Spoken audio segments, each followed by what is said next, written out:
नमस्ते दोस्तों। तो राजस्थान विधानसभा चुनाव की बात करें तो राजस्थान विधानसभा चुनाव में एक ऐसे विधानसभा क्षेत्र की बात करते हैं जहां सिर्फ एक ही परिवार के पास हमेशा वो सीट रही है और उनके सामने भी एक ही परिवार से लड़ाई रही है। जी हाँ, वो बात करते हैं बेनीवाल और मिर्जा फैमिली की। वो है नागौर की खींवसर सीट। जी हाँ, नागौर की वो सीट जहाँ हनुमान बेनीवाल ही नहीं उनके पिता और भाई भी जीते हैं। 40 साल पुरानी है इनकी मिर्जा परिवार से लड़ाई।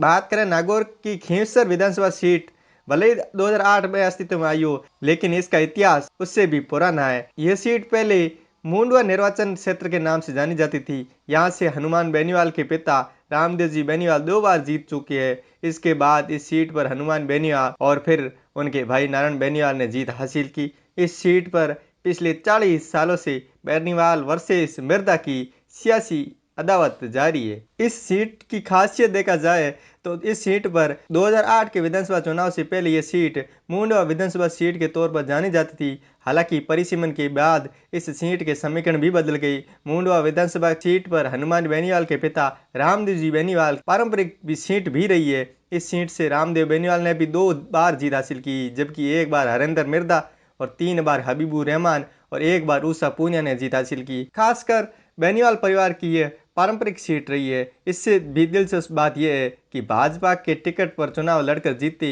हनुमान बेनीवाल के पिता 1977 में कांग्रेस के टिकट पर चुनाव लड़कर जीत हासिल की थी। हालांकि उसके बाद 1985 में उन्होंने लोक दल से टिकट पर चुनाव लड़ा और जीते। इसके बाद 2008 में हनुमान बेनीवाल बीजेपी के टिकट पर चुनाव लड़े।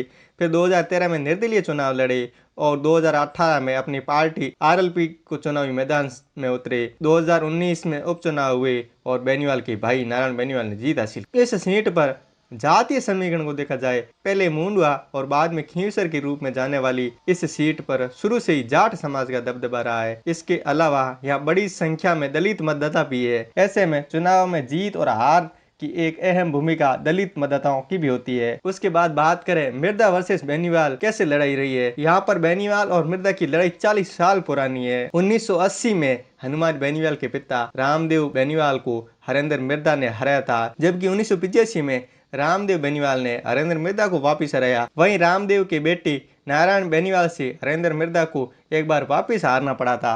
परिसीमन से पहले राजस्थान विधानसभा मुंडवा निर्वाचन क्षेत्र का परिणाम क्या रहा था वो भी सुनिए। 1977 में रामदेव बेनीवाल कांग्रेस जनरल से, 1980 में हरेंद्र मिर्जा कांग्रेस जनरल से, 1985 में रामदेव बेनीवाल जनता लोक दल से, 1990 में हबीबुर रहमान कांग्रेस जनरल से, 1995 में हबीबुर रहमान कांग्रेस जनरल से, 1998 में हबीबुर रहमान कांग्रेस जनरल से, 2003 में उषा पूनिया भाजपा जनरल से। इसके बाद इस सीट का खींवसर विधानसभा में परिसीमन हो गया और खींवसर का पहला चुनाव 2008 में। अब पहले विधानसभा चुनाव 2008 की बात करें, खींवसर सीट से पहले विधानसभा चुनाव में जहां बीजेपी की ओर से हनुमान बेनीवाल चुनावी मैदान में उतरे तो वहीं कांग्रेस ने सहदेव चौधरी को चुनावी मैदान में उतारा, जबकि यहां बहुजन समाजवादी पार्टी से दुर्ग सिंह ने मुकाबले को त्रिकोणीय बना दिया। इस चुनाव में हनुमान बेनीवाल के पक्ष में 58,760 वोट पड़े तो वहीं बसपा के दुर्ग सिंह 34,000 से ज्यादा वोटों के साथ दूसरे स्थान पर रही, जबकि कांग्रेस के सहदेव चौधरी तीसरे स्थान पर रहे।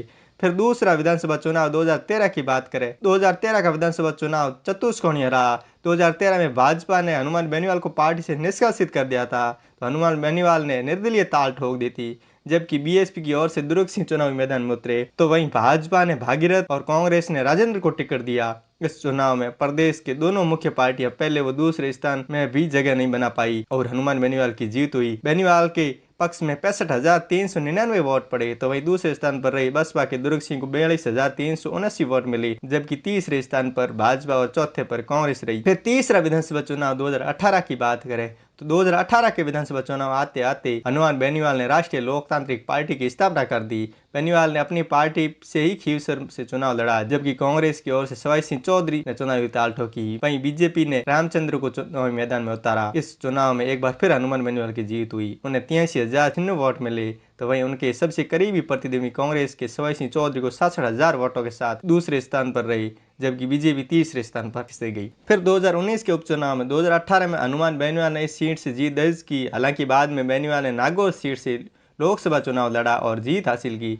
बेनीवाल के सांसद बनने से ये सीट खाली हो गई थी, लिया जाए ऐसे में यहाँ उपचुनाव कराने पड़े। कांग्रेस ने इसी पर एक बार फिर हरेंद्र मिर्दा को चुनावी मैदान में उतारा। तो बीजेपी ने हनुमान बेनीवाल की पार्टी आरएलपी के साथ गठबंधन कर लिया और यहाँ संयुक्त रूप से नारायण बेनीवाल को चुनावी मैदान में उतारा गया। इस चुनाव में नारायण बेनीवाल ने हरेंद्र मिर्दा को 4630 वोटों के अंतर से हरा दिया और नारायण बेनीवाल को जीत हुई।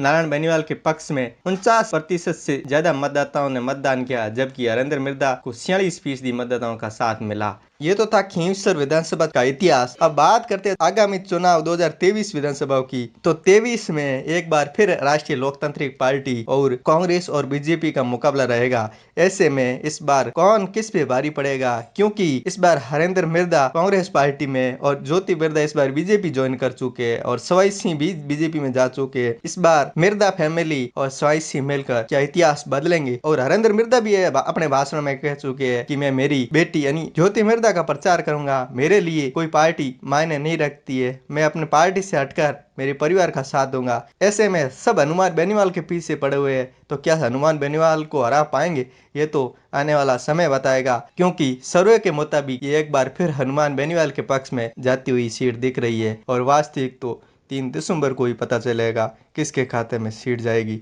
आप ही दोस्तों बताइए कमेंट करके कौन बाजी मारेगा 2023 के विधानसभा चुनाव खींवसर में।